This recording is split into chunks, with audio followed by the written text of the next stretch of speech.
عليكم ورحمة الله وبركاته. ازيكم حبايبي، عاملين ايه؟ يا رب تكونوا بخير. اللي اول مرة يشوفني انا اخوكم محمد، ودي قناتي قناة كريس كيك. اللي اول مرة يتابعني يشرفني اشتراكه بالقناة وتفعيل الجرس عشان يوصله كل جديد.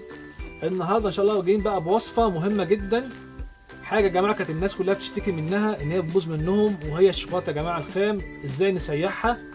بتكلكع مننا، بتحرق مننا.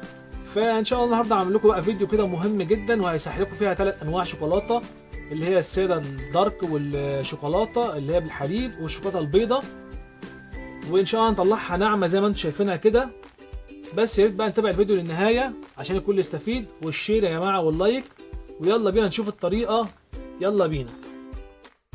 اول حاجه يا جماعه بنجيب بقى ايه البوله بتاعتنا، نحط فيها الميه عشان تعمل حمام البخار. انا اهو جايب حاجه اهو تستلس عندي اهي، تمام. بحط الميه قد ايه يا جماعه؟ ده مقدار الميه اللي هحطه.